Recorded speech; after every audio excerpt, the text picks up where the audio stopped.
The giant ship called Nethys moved slowly through the empty darkness of space. Its metal walls were old and marked with deep cuts from many years of travel. Inside the ship lived a race of beings called the Vakari. They looked like tall humans but had the faces and teeth of wolves. Their eyes glowed bright amber in the dark halls of their home. Captain Hyun stood in the main room where the leaders met. His gray fur was getting thin with age, but his amber eyes still burned with the fire of a warrior. Around him sat the other council members on chairs made from dark metal. The room was cold and filled with shadows. "The food is running low again," said Elder Nari. She was the oldest of them all. Her black fur had white streaks, and her voice was like the sound of grinding stone. "The Morgul grows angry. We can all hear it." As if her words called to it, a deep howl echoed through the ship. The sound made the metal walls shake. It was not the cry of any normal animal. This was the voice of something much larger and much more dangerous. The sound came from the deepest part of the ship, where the Vakari kept their most sacred treasure. The Morgul was their god and their curse.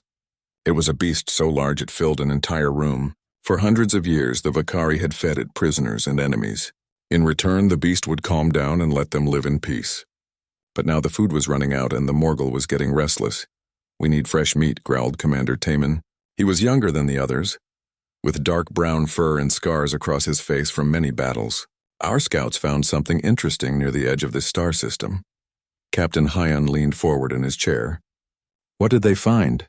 "A human ship," Taman said with a smile that showed his sharp teeth. "Not a warship.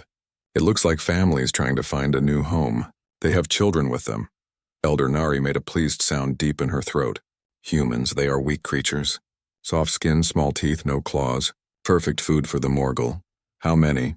asked Captain Hyun. "Maybe 200. The ship is small and old. Their weapons are nothing compared to ours. We could take them all in one attack," Taman answered. Another howl shook the ship. This time it was louder and angrier than before. Dust fell from the ceiling and some of the younger Vakari looked scared. "The Morgul will not wait much longer," Elder Nari said. "We must act soon or it will break free from its chains." "You all remember what happened to the Corvin ship when their beast got loose?" Captain Hyun remembered. The Corvin were another race like them. Their beast had broken free and eaten everyone on their ship. When the Vakari found the vessel, there was nothing left but bones and broken metal. "Prepare the warriors," Captain Hyun said. "We attack at dawn." The human ship was called New Hope.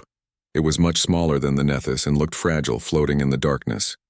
The Vakari ships moved like shadows, surrounding the human vessel before anyone inside knew they were there. The attack was quick and brutal.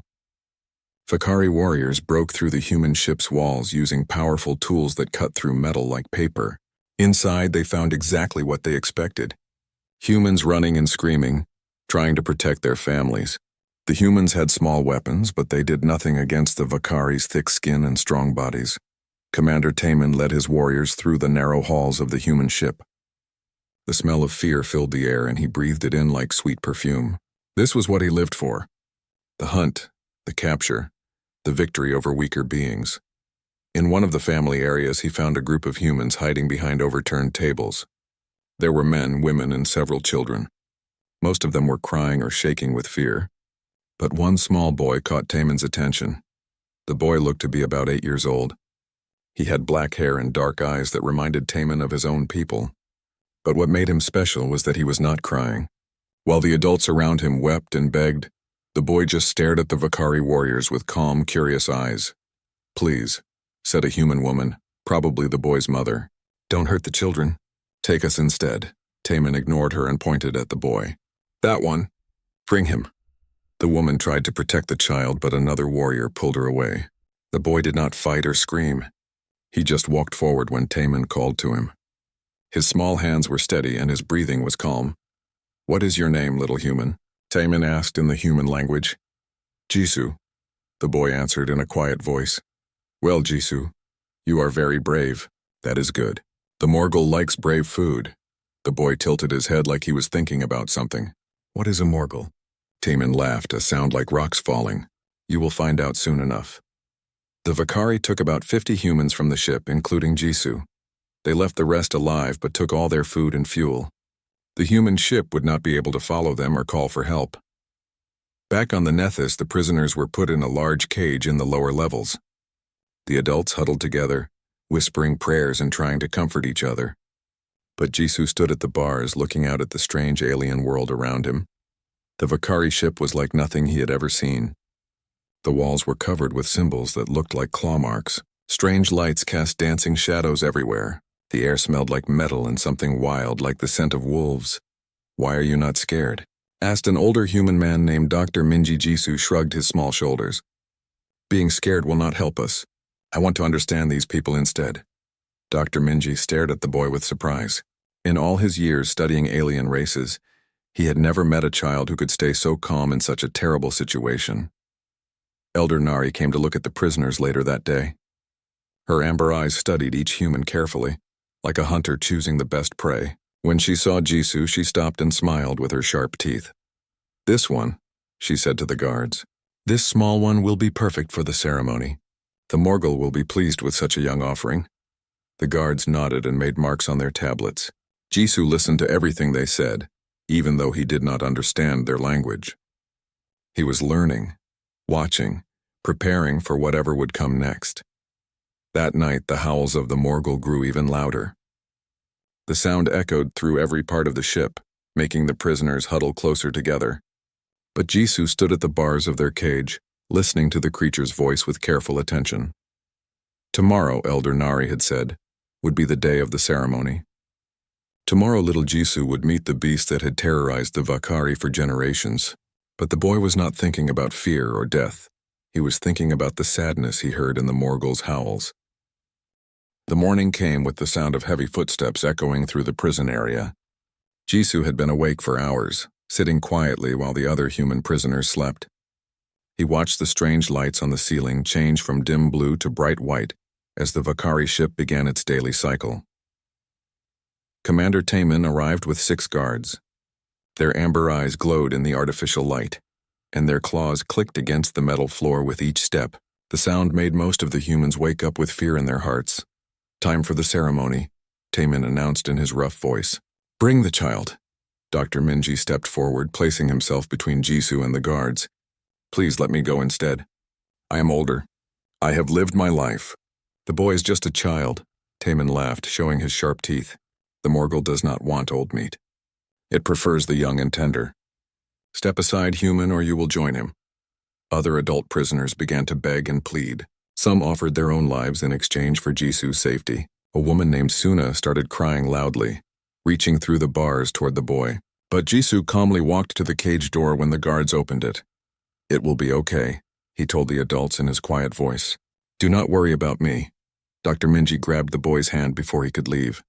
"Jisoo, you do not have to be brave all the time. It is okay to be scared." Jisoo looked up at the older man with his dark, serious eyes. "I am not being brave, Dr. Minji. I'm just curious. I want to see this Morgul that makes such sad sounds." The guards put metal bands around Jisoo's wrists, but they were loose and did not hurt him. They led him out of the prison area and into the deeper parts of the Vakari ship. As they walked, the boy studied everything around him with careful attention. The walls here were different from the upper levels. They were older, made of black stone instead of metal. Strange symbols were carved deep into the rock, and they seemed to glow with a faint red light. The air grew thicker and warmer with each step they took downward. "These symbols," Jisoo said to Taemin as they walked. "What do they mean?" Taemin looked surprised that the boy would ask questions instead of crying. "They are the old words of our people. They tell the story of the Morgul and how it came to live with us. Can you read them to me?" Jisoo asked. The commander made a sound that might have been laughter. "You are a strange little human. Most prisoners spend their last hours begging for mercy, not asking for stories." But as they continued walking, Taemin began to point out different symbols and explain their meanings. The carvings told of a time long ago when the Vakari first found the Morgul. It had been sleeping on a dead world and they had woken it up. The beast had followed them into space and they had built the ship around it. "For 500 years it has lived in the heart of our vessel," Taemin said. "We feed it and it guides us through the darkness between stars. This is the way of our people."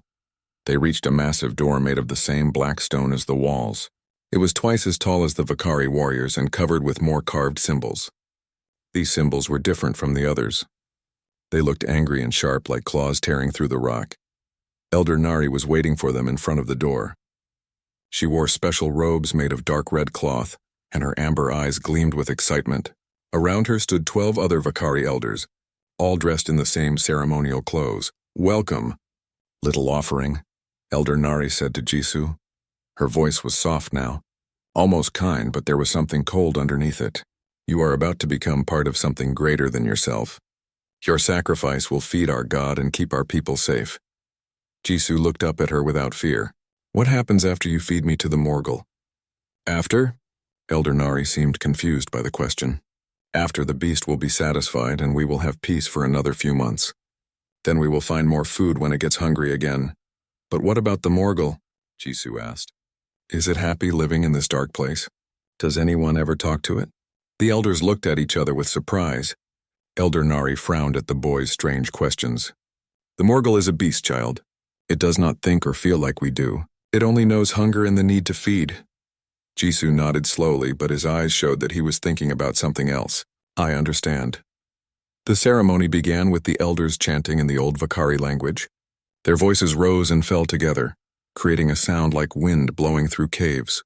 The symbols on the great door began to glow brighter, responding to the ancient words. As the chanting continued, Jisoo could hear something else. Deep behind the door, there was movement, heavy breathing like the sound of a sleeping giant. And then, cutting through the elders' voices, came a low howl that made the entire ship shake. The door began to open. It moved slowly, grinding against the stone floor with a sound like thunder. As it opened wider, darkness spilled out like thick liquid. The air that came from beyond the door was hot and smelled of something wild and old. "Behold," Elder Nari called out, raising her arms toward the opening door. "The sacred Morgul awakens to receive our offering." But Jisoo was not looking at Elder Nari or the other elders. He was staring into the darkness beyond the door, listening to the sounds that came from within. There was breathing, yes, and the scratch of claws against stone. But there was something else, too. Something that the Vakari had never bothered to notice. The sounds were not random. They had a pattern, a rhythm. The breathing changed when the elders spoke. The scratching seemed to respond to different words in their chant. And underneath it all, so quiet that only careful ears could hear it, was something that sounded almost like whimpering, like the sound a lonely animal might make when it wanted someone to notice it. The door was fully open now, and the darkness inside was complete. No light from the ceremony room could penetrate that black space. The elders' chanting reached its peak, and Elder Nari turned to Jisoo with her sharp smile. "It is time, little human. Walk forward and meet your destiny." Jisoo took a step toward the darkness, then another. He was not moving quickly, but he was not hesitating either. Behind him he could hear the elders murmuring with approval. They thought he was walking to his death with brave acceptance. But Jisoo was not thinking about death.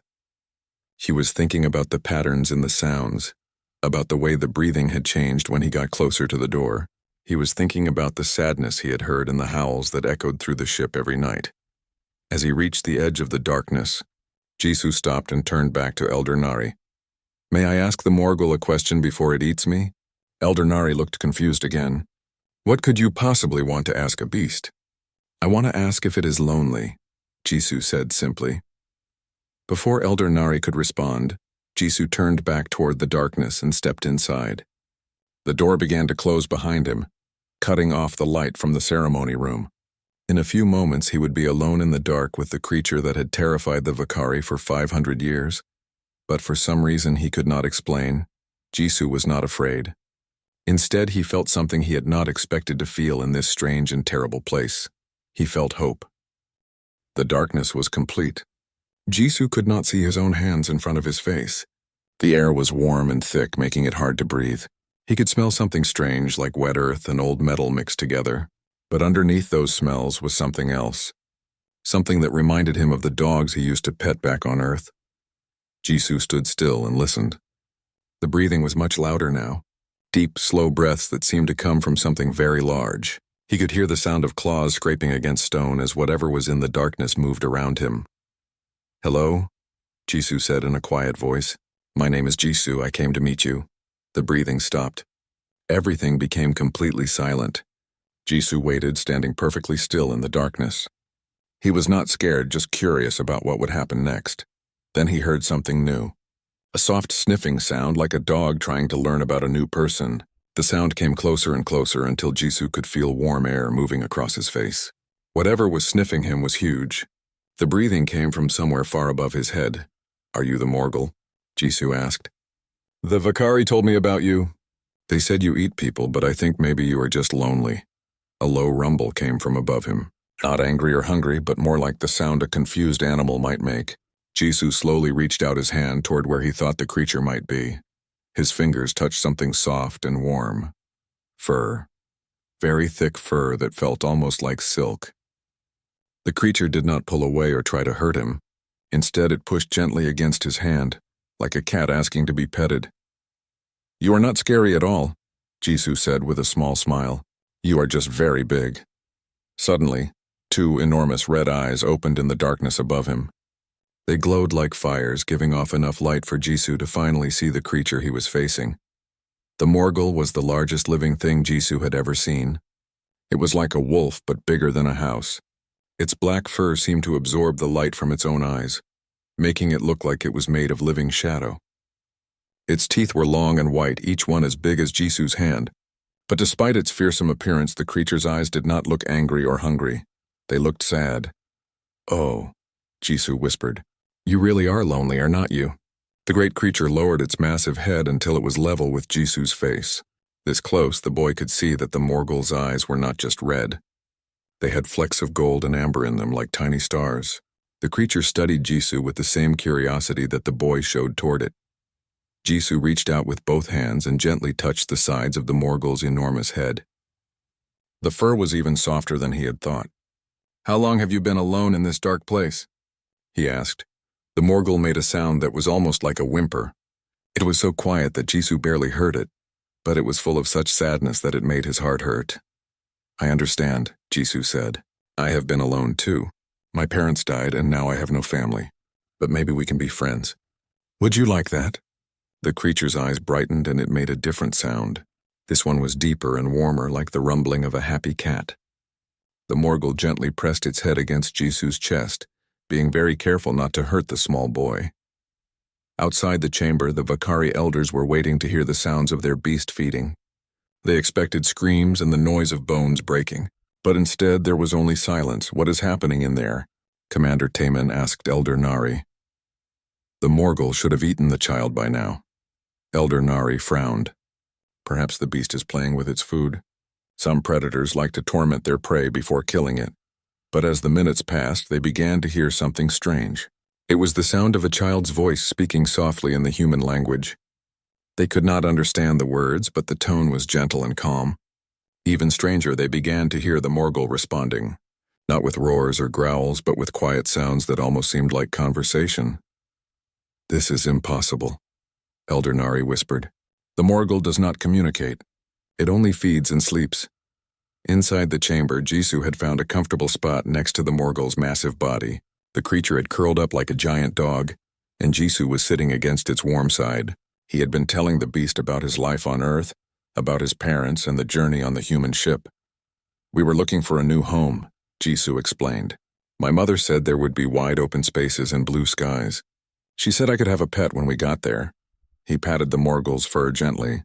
"I guess I have one now, but you are much bigger than I expected." The Morgul made that warm rumbling sound again. It seemed to like being called a pet instead of a monster. "Can you understand me?"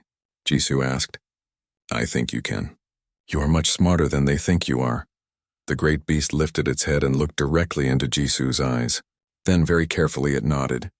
Just once, but it was clearly a nod. Jisoo's face lit up with excitement. "I knew it.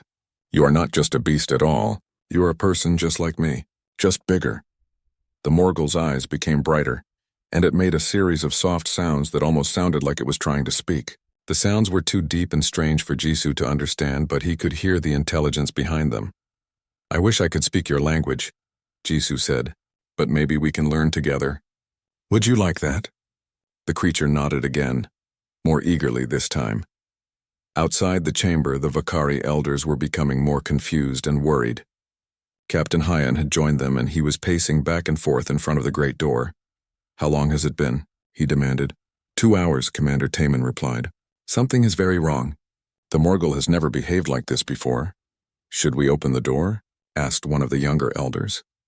Elder Nari shook her head firmly. We cannot disturb the sacred feeding. We must wait until the Morgul is finished. But Captain Hyan was beginning to doubt that there was any feeding happening at all. The sounds coming from the chamber were not the sounds of a predator and its prey. They were the sounds of two beings getting to know each other. Inside the chamber, Jisoo had made an amazing discovery. The Morgul was not just intelligent. It was also incredibly lonely and desperate for companionship. For 500 years it had been trapped in this dark room with no one to talk to, and nothing to do except eat the prisoners the Vakari brought to it. They do not understand you at all, do they? Jisoo asked, stroking the creature's fur. They think you are just a hungry animal, but you are so much more than that. The Morgul pressed its huge head against Jisoo again and made a sound that was unmistakably agreement. We need to show them, Jisoo said. We need to help them understand what you really are. But first I need to give you a proper name. I cannot keep calling you Morgul. That is what they call you, not what you call yourself. The creature tilted its massive head, listening carefully. How about Baram? Jisoo suggested. That means wind in my language. You are big and powerful like the wind, but also gentle when you want to be. The creature's eyes sparkled, and it made the happiest sound Jisoo had heard from it yet. It seemed to love its new name. Baram it is then, Jisoo said with a big smile. Hello, Baram. I am very happy to meet you. Outside the chamber, the Vakari elders were about to witness something that would change their understanding of their sacred beast forever. The great door began to glow, and they could hear movement inside the chamber. But instead of the satisfied rumbling of a fed beast, they heard something that made them freeze with shock. They heard the sound of gentle laughter. A child's laughter full of joy and friendship. And answering that laughter was a deep, warm sound that none of them had ever heard from the Morgul before. It was the sound of happiness. 3 days had passed since Jisoo entered the Morgul's chamber, and the Vakari ship had never been so quiet. The beast that had howled every night for centuries had gone completely silent. The elders did not know what to think. Captain Hyan stood outside the great door with Elder Nari and several guards. They had been arguing for hours about what to do. Some wanted to open the door and see what had happened. Others insisted they should wait for the traditional 7 days before entering the sacred chamber. This is madness, Captain Hyan said, his amber eyes glowing with frustration.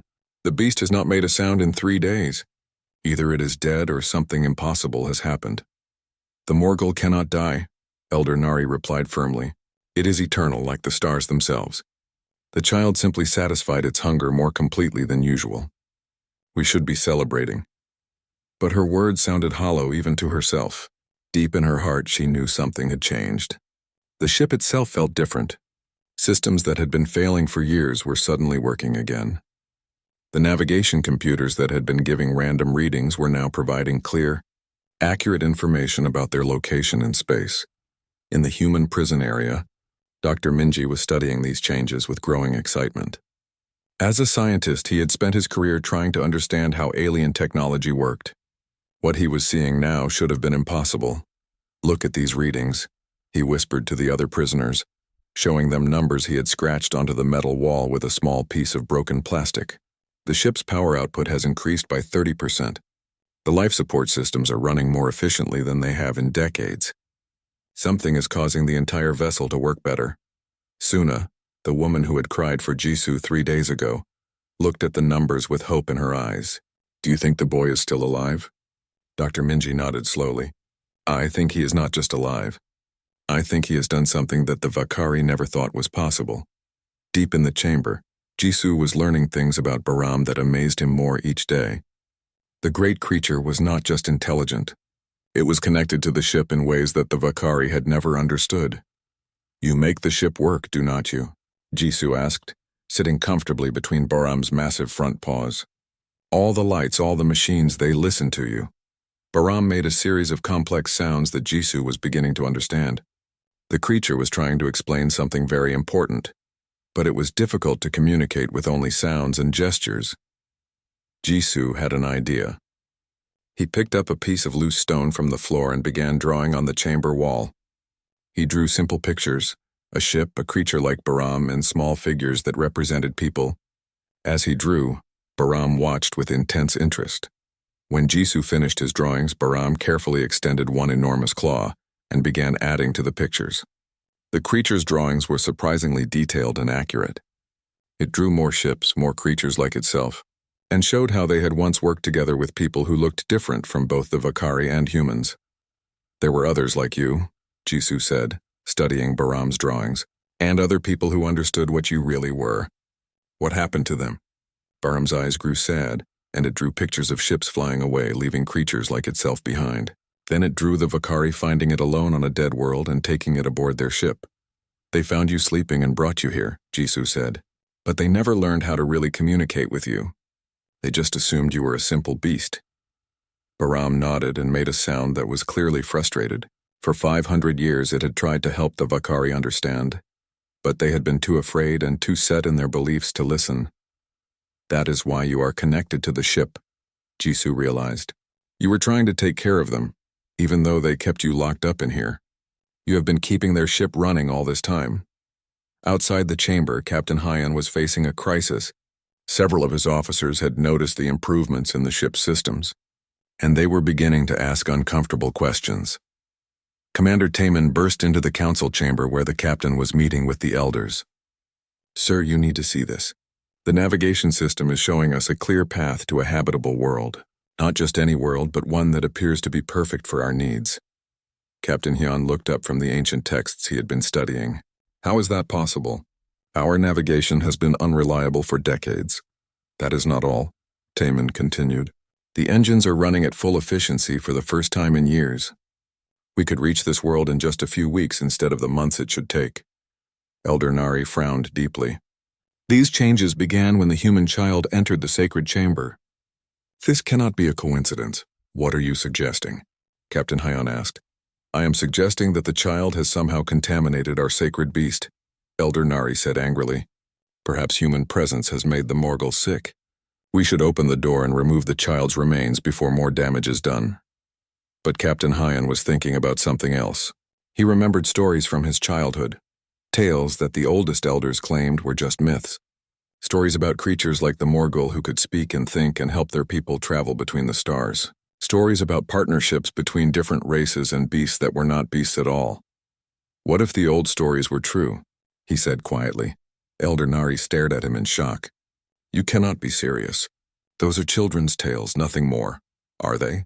Captain Hyan stood up and walked to the ancient wall carvings that covered the council chamber. Look at these symbols again. Really look at them. What if we have been reading them wrong all these years? He pointed to a section of carvings that showed Vakari and Morgul-like creatures working together. We always assumed these showed us dominating the beasts. But what if they show partnership? Cooperation?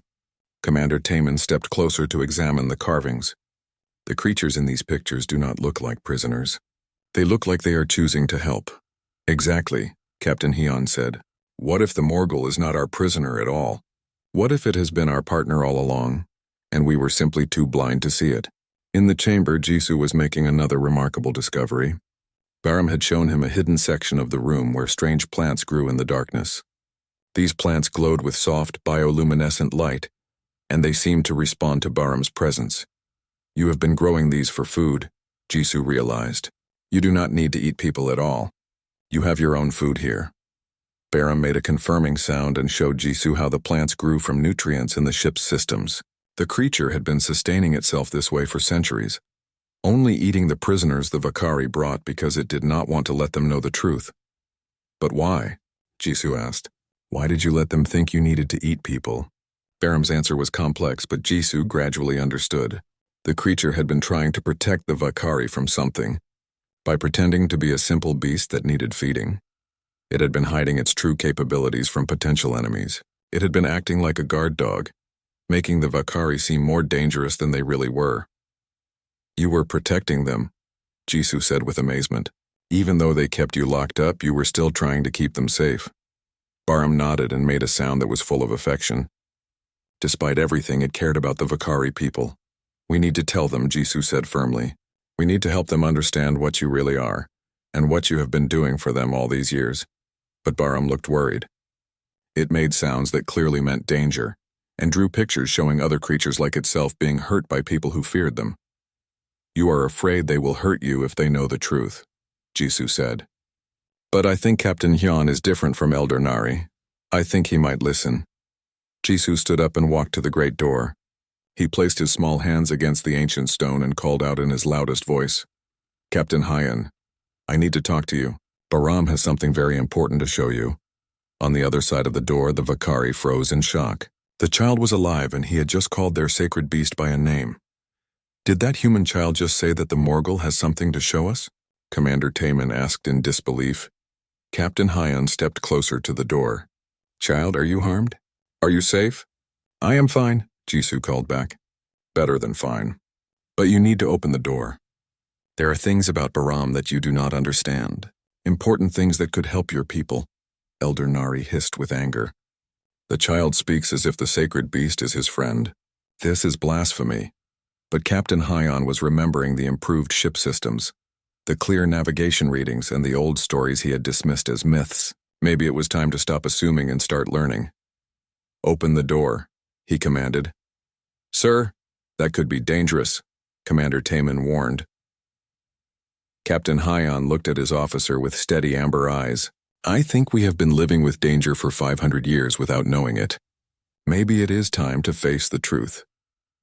As the great door began to open, light spilled into the chamber for the first time in days, and what the Vakari saw inside would change their understanding of everything they thought they knew about their ship, their history, and their future. The great door opened slowly and light poured into the chamber like water into a deep well. Captain Hyan stepped through first, followed by Commander Taman and several guards. Elder Nari came last, her amber eyes narrow with suspicion. What they saw inside made them stop and stare in complete shock. Jisoo was sitting comfortably next to the massive creature, using Bahram's thick fur as a backrest. The boy looked healthy and happy, not at all like someone who had been trapped with a dangerous beast for 3 days. Even more surprising, the chamber itself looked different.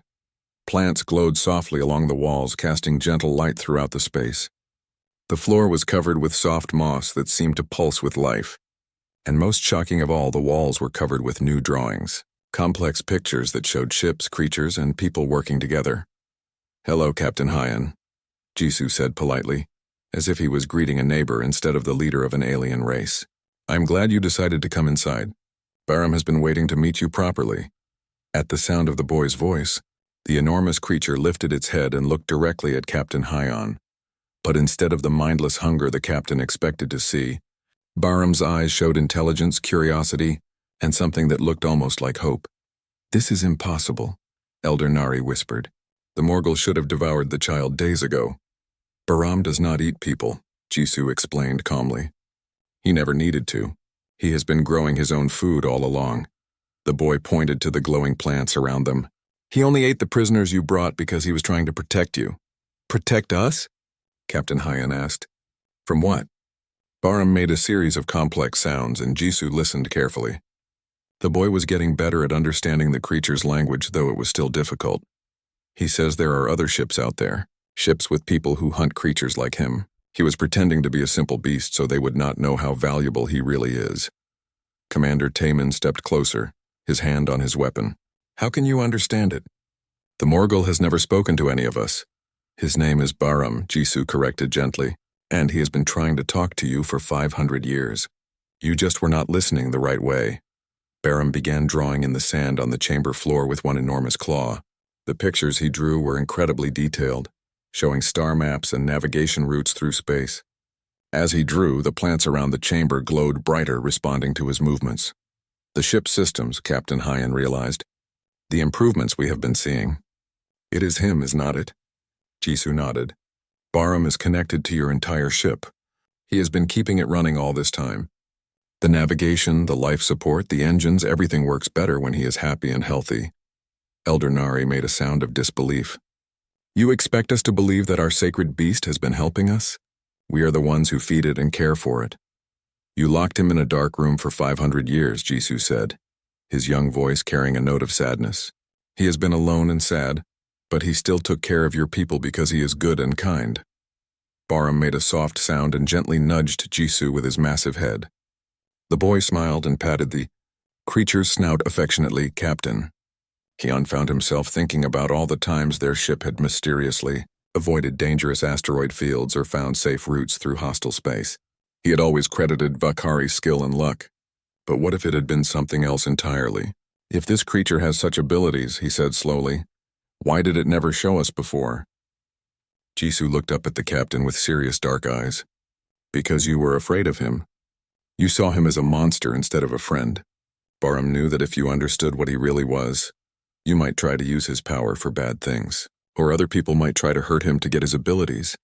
And you are not afraid? Commander Taman asked. Why should I be afraid? Jisoo asked.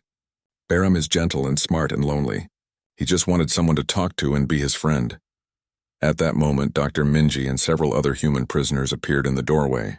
They had convinced the guards to let them see what was happening, and they stared in amazement at the scene inside the chamber. Jisoo, Dr. Minji called out. Are you truly all right? I am more than all right, Jisoo replied. Dr. Minji, you need to see this. Baram can show us things that will help both our peoples. Baram began drawing more complex pictures in the sand. These showed not just star maps, but detailed plans for improving ship systems, creating better life support, and even finding new sources of food and energy in space. Dr. Minji stepped closer, his scientific mind racing as he studied the drawings. These designs are incredible. If these calculations are correct, we could improve engine efficiency by over 200%. Baram has been thinking about these improvements for centuries, Jisoo explained. He just never had anyone to share his ideas with. Captain Hyon looked at the drawings, then at his own people, then at the humans. An idea was forming in his mind. A crazy, impossible idea that might just work. Dr. Minji, he said, your people have skills in technology and engineering, correct? Yes, Dr. Minji replied cautiously. We have some of the best engineers and scientists from Earth among our colonists. And we have resources, materials, and manufacturing capabilities, Captain Hyon continued. Plus, we now have a guide who understands space travel better than any of us ever imagined. Elder Nari stepped forward angrily. You cannot be suggesting what I think you are suggesting. I am suggesting cooperation, Captain Hyon said firmly. The humans have knowledge we need. We have resources they need. And Baram has abilities that could benefit us all. Work together, Commander Taman asked. With humans? Jisoo stood up and walked over to stand between the Vakari and human groups. Why not? You are not so different from each other. You both want safe homes for your families. You both want to explore space and find new worlds. And you both want to survive. Baram made a sound of agreement and began drawing pictures that showed Vakari and humans working side by side. In his drawings, ships flew together through space and different peoples lived in harmony on new worlds. He has seen this before, Jisoo said, studying Baram's artwork. Other races working together with creatures like him. It worked then. It could work now. Dr. Minji examined the technical drawings more closely. With these improvements, both our ships could reach habitable worlds in a fraction of the time it would take separately. And the navigation abilities you describe could help us avoid the dangers that destroyed so many other colony ships. The human ship is damaged, Captain Hyon said thoughtfully, but our manufacturing facilities could repair it. In exchange, your engineers could help us implement these new designs. And I could help Baram talk to everyone, Jisoo added eagerly. I am getting better at understanding him every day, Elder Nari hissed with frustration. This is madness. We are warriors, not diplomats. We do not make bargains with prey species. But Captain Hyon was looking at the bigger picture. His people had been wandering space for generations, never finding a permanent home. Their ship was slowly failing, and their resources were running out. This alliance could be the answer to all their problems. We vote, he announced. All elders will consider this proposal. We will decide whether to try cooperation or continue as we always have. And if we choose cooperation? Commander Taman asked. Jisoo smiled brightly. Then Baram will show you wonders you never imagined. He knows where to find worlds with clean water and good soil. He knows how to travel safely through dangerous space. And he knows how to make ships that can carry thousands of people to new homes among the stars. Baram made a happy sound and drew one more picture in the sand. This one showed a beautiful world with blue oceans and green forests. In the picture, Vakari and human children played together while their parents worked to build a new civilization. Is that possible? Captain Hyon asked, staring at the drawing. With Baram's help, yes, Jisoo said confidently. But only if we all work together. Elder Nari looked around at the faces of her people. She could see that many of them were interested in this proposal, despite her objections. The promise of a real home after so many years of wandering was tempting. "If we agree to this," she said slowly, "what guarantee do we have that the humans will not betray us once their ship is repaired?" Dr. Minji stepped forward. "What guarantee do we have that you will not attack us again once you have our technical knowledge?" Jisoo looked back and forth between the two groups. Then he walked over to Baram and placed his small hand on the creature's massive paw. "The guarantee is friendship," he said simply. "Baram will only help people who treat each other with kindness and respect. If anyone tries to hurt others or break their promises, he will know. And he will not help them anymore." Baram nodded solemnly and made a sound that everyone understood. Even without translation, it was a sound of agreement and warning combined. Captain Hyon looked at his officers and elders. "We have a choice. We can continue wandering space alone, slowly dying as our ship fails, or we can try something new, something that could give all our peoples a real future." The vote would be close, but for the first time in centuries, the Vakari had hope for something better than mere survival. The council meeting lasted for 3 days. Vakari elders argued loudly in their ancient language while the human prisoners waited anxiously in their cells. Jisoo spent most of this time with Baram, learning more about the creature's incredible abilities and the history of his people. Elder Nari led the opposition to Captain Hyon's proposal. She gathered the older, more traditional elders who believed that working with humans was beneath the dignity of the Vakari race. They argued that the old ways had kept them alive for centuries. "We are predators," Elder Nari declared during one heated debate. "We do not make alliances with prey. We take what we need and move on. This has always been our way." But Captain Hyon had support from the younger officers and some of the middle-aged elders who were tired of the constant struggle to survive. Commander Taman surprised many by supporting the cooperation plan. "Our way is not working anymore," Taman argued. "Our ship is failing. Our people are dying. If we do not try something different, there will be no Vakari left to follow the old ways." While the elders debated, human engineers were secretly working with some Vakari technicians, who had already decided they supported the alliance. Dr. Minji and his colleagues studied Baram's technical drawings and were amazed by what they found. These designs could revolutionize space travel, Dr. Minji told the other humans. "If we can build engines based on these plans, we could reach distant star systems in months instead of years." Jisoo acted as translator between Baram and the engineers. The great creature was excited to finally share his knowledge with people who could understand and appreciate it. He showed them how to create power systems that drew energy from the fabric of space itself, and navigation computers that could plot courses through dimensions humans had never imagined. On the 3rd day, Elder Nari made her final attempt to stop the alliance. She convinced a group of conservative elders to try to kill Baram, believing that without the creature's influence, things could return to normal. The attack came at night, when most of the ship was sleeping. Elder Nari led 6 armed warriors into Baram's chamber, intending to destroy the creature while Jisoo slept beside it. But Baram was not sleeping. His senses were far sharper than the Vakari realized, and he detected the approaching threat long before they reached his chamber. When the attackers burst through the door with energy weapons blazing, they found themselves facing something they had never seen before: Baram's true power. The great creature rose to his full height, his eyes blazing like stars. Energy crackled around his body and the very air in the chamber began to glow. For the first time in 500 years, the Vakari saw what their pet really was. Baram was not just intelligent. He was incredibly powerful. With a sound that shook the entire ship, he demonstrated abilities that made their weapons look like toys. He could manipulate matter at the molecular level, bend space around himself, and generate energy fields that could destroy their ship if he chose to. But instead of using this power to hurt his attackers, Baram simply disabled their weapons and gently pushed them back against the chamber walls. Then he made a series of sounds that even the Vakari could understand. He was disappointed in them, but he was not angry. Jisoo woke up during the commotion and immediately went to comfort Baram. "It is okay," he told the great creature. "They are just scared. They do not understand that you would never hurt them." Elder Nari stared in shock at the display of power she had just witnessed. "It could have killed us all," she whispered. "Why did it not?" "Because Baram is not like you," Jisoo said, his young voice carrying surprising authority. He does not solve problems by fighting.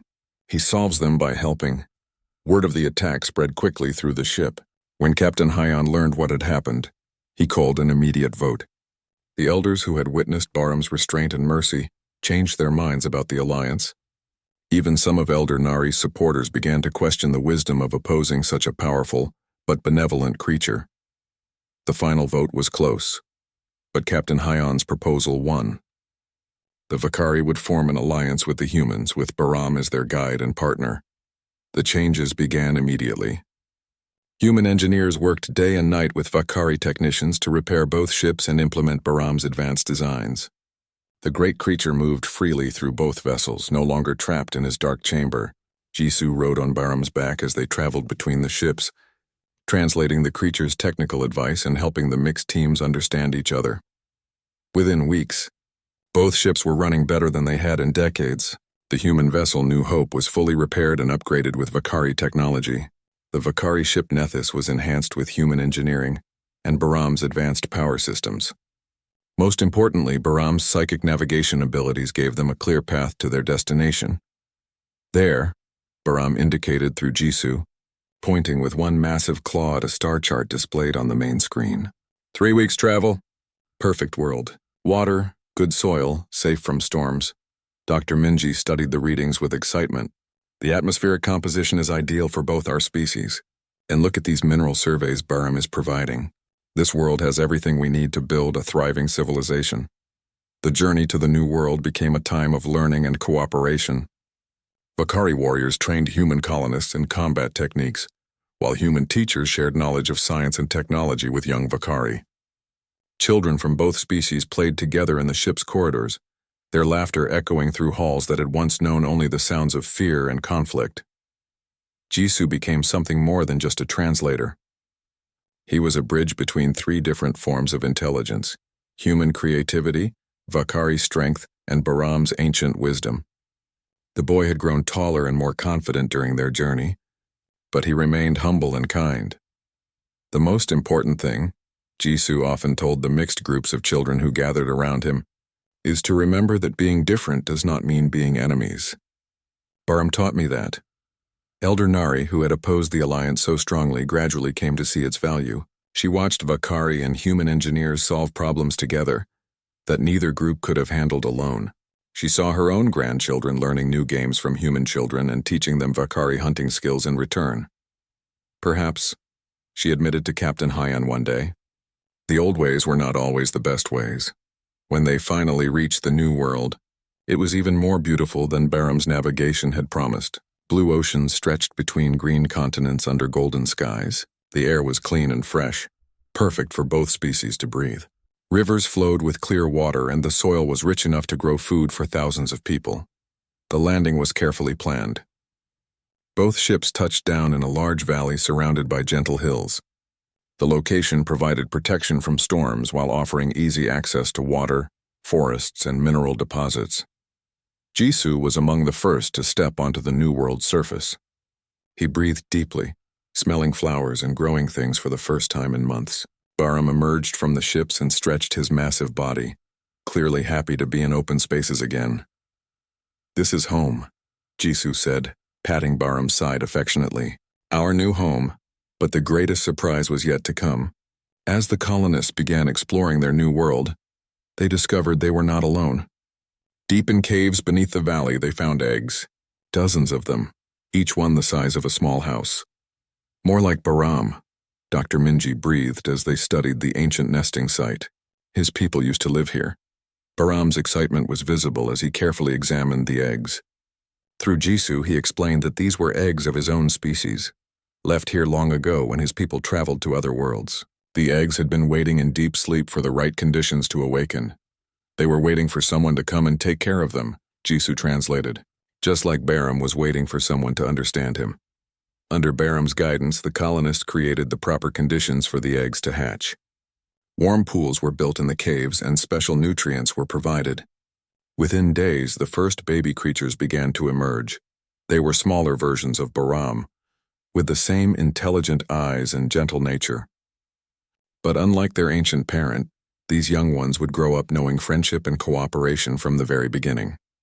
Captain Hyan stood with Dr. Minji and Jisoo, watching Vakari and human children carefully tend to the newborn creatures. "A year ago I could never have imagined this," he said. "3 species working together to build something new." 4 species, Jisoo corrected with a smile. "You are forgetting the plants and animals that were already here.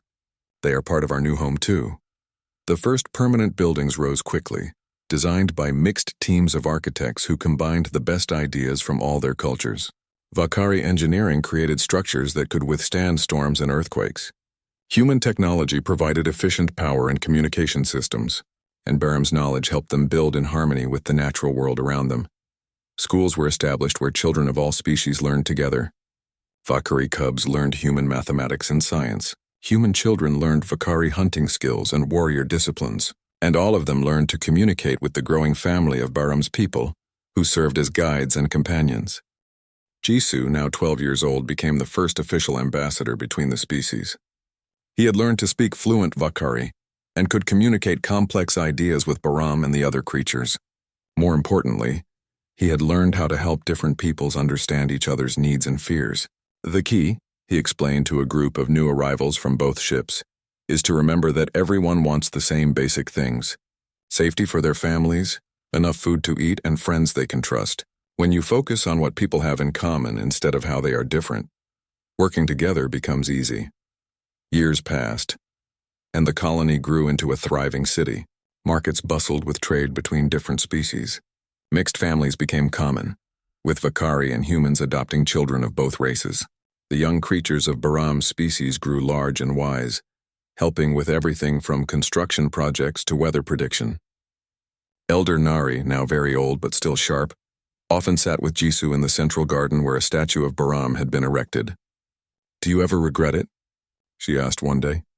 "Giving up your human colony ship to help us?" Jisoo, now a tall young man with kind eyes, smiled at the question. "We did not give up anything, Elder Nari. We found something better. We found home."